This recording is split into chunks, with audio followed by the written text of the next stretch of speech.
funcionamiento de algunos de los aspectos de la acetilcolina y del vaso sanguíneo con respecto a lo que habitualmente nosotros o la población en general no detecta la modificación del riesgo cardiovascular. Así entonces estaremos hablando de aterogénesis a través del tiempo. Ciertamente tenemos una plática mediante la cual el profesor que me continuará, o tal vez el doctor Rivera, estaremos hablando de procesos que van a confluir como es la aterogénesis. Si bien es cierto hablar de un solo factor de riesgo cardiovascular, cual es mi caso hipertensión, genera el proceso aterogénico a través del tiempo, sabemos que hoy es un proceso de formación de estas placas desde el nivel del endotelio, desde etapas tempranas de la vida, hasta las etapas maduras, que es cuando habitualmente se manifiesta la enfermedad y estamos nosotros incidiendo. Por tal motivo hablamos de lesiones iniciales de etapas tempranas de la vida, situaciones que habitualmente son asintomáticas y que de alguna manera se van presentando, se van manifestando por síntomas, como algunos signos y síntomas o bien factores de riesgo cardiovascular satélites. La obesidad aislada, la hipertensión aislada, la hiperuricemia como factor aislado. ¿Por qué no pensar entonces que esas manifestaciones que se van presentando en el transcurso de la vida son problemas satélites, y permítanme decirlo así, como una situación que aparece, lo vimos y posteriormente lo perdimos? ¿Por qué? Puede ser que la persona se habitúe, puede ser que el médico no esté incidiendo directamente en esos factores que son el reflejo de una alteración como la disfunción endotelial y bioaterogénesis que se va presentando. Si así entonces nosotros encontramos tardíamente la enfermedad arterial coronaria, cerebral o periférica, estamos hablando de procesos que se han dejado venir durante muchos años y de lo que poco podemos hacer. Hablar de los procesos de inflamación nos llevan a situaciones que me parecen novelescas, me parecen espectaculares por lo bonito que actúan las células mononucleares, que son células de defensa inactivas, y que al momento de haber una agresión, la que sea, diabetes, obesidad, tabaquismo, dislipidemia, etc., permite que las células mononucleares migren a través de fenómenos quimiotácticos y a través del estímulo de citoquinas y selectinas, pasando progresivamente a fenómenos de adhesión y diaperesis. Esto es, pasar de la porción interna del endotelio a la porción arterial, a la circulación, convirtiéndose así en macrófagos, convirtiéndose en células activas, en células armadas que hacen un mecanismo de círculo vicioso, permitiendo la liberación de citoquinas, factores protrombóticos, factores proinflamatorios y mayor migración de monocitos a macrófagos. De tal manera que con esto estamos perpetuando el mecanismo de disfunción endotelial con un proceso y una patología que he mencionado que ha sido y es considerada una de las principales causas de consulta externa en nuestro país, cuál es la hipertensión arterial. Por tal motivo entonces ahora, el mensaje que puedo empezar a dejar ya es que, si bien es cierto lo escrito en las guías y en las normas de tratamiento de hipertensión arterial para llevar su paciente diabético, nefrópata o sin más factores de riesgo que hipertensión arterial al control, es precisamente evitar este proceso de inflamación y de protrombosis. Y por otro lado, entonces establecer que existe ya, una vez determinada la activación del macrófago, liberación de algunos otros factores que incrementan la liberación de colágeno, principalmente tipo 4, la producción de mayor cantidad de linfocitos, granulocitos que generan mayor liberación de factores proinflamatorios, y así el macrófago en un momento determinado seguramente se hablará del proceso de deglución, de tragar, permítaseme utilizar el término,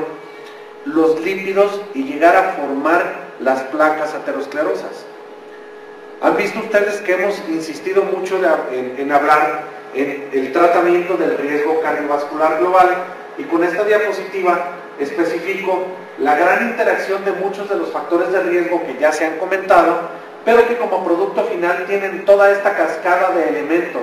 entre los cuales destacan la angiotensina 2, entre los cuales destacan selectinas y algunos otros factores como citoquinas que de alguna manera perpetúan el proceso proinflamatorio de hipertensión arterial. Si a esto entonces le buscamos algunas otras enfermedades cardiovasculares o procesos de riesgo cardiovascular, estamos hablando de una enfermedad endotelial que está altamente desarrollado. Pues bien, aquí con este gráfico especifico la función endotelial después de fumar un cigarrillo. Y estoy hablando en segundos, inmediatamente que nicotina y todos los alquitranes alcanzan los núcleos corúleos y se diseminan en toda la economía, en todo el organismo, de tal manera que si nosotros hacemos una prueba de reactividad, de reactividad vascular, estableceríamos que esta sería la respuesta normal. Esto es que instilamos acetilcolina en lo que sería, por ejemplo, la arteria radial, o estableceríamos que la vasodilatación tendría un proceso normal, en donde el tono, el flujo vascular se mantiene, pero que si a esa persona le damos un cigarrillo, se pierde automáticamente la función del endotelio por un tiempo bastante prolongado hasta que se va recuperando. Este es uno de los mecanismos que van generando el proceso de adaptación fisiológica y o agresión con el cigarrillo.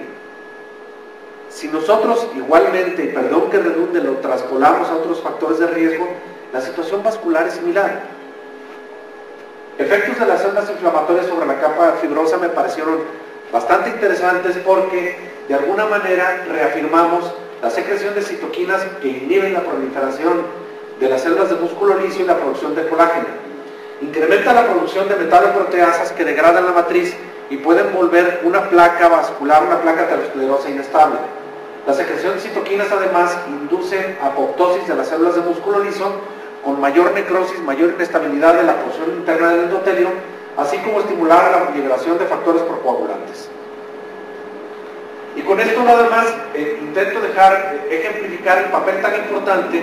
de la angiotensina 2 en la producción de factor de necrosis tumoral y de la liberación de factores que facilitan la adhesión de monocitos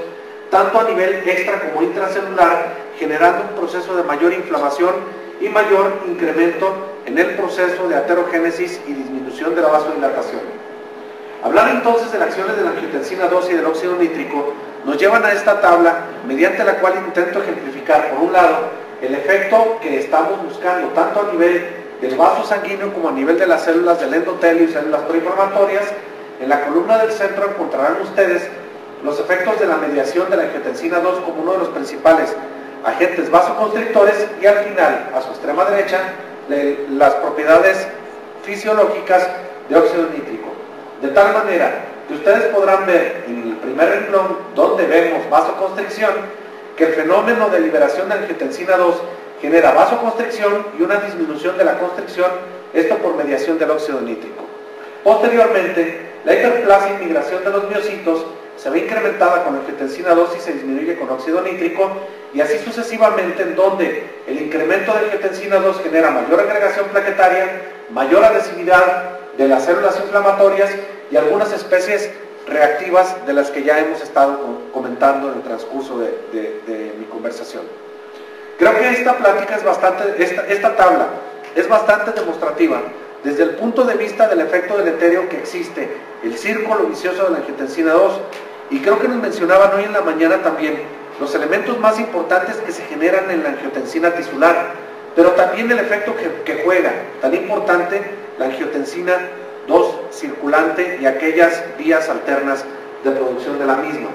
Por tal motivo, el hablar de inflamación y aterosclerosis es un proceso que cada día, cada instante se va llevando y que no debemos subvaluar. De tal manera que en este corte que estamos viendo de un vaso sanguíneo, vemos una denudación del endotelio en donde ya existe una placa fibrosa bastante importante, pero que además la trombogenicidad se va dando en la porción media del vaso sanguíneo.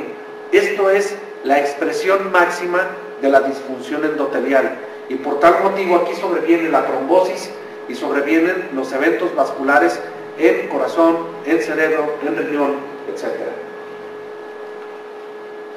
La cascada del daño vascular entonces nos habla de factores y condicionantes que van generando el riesgo. Estaríamos aquí hablando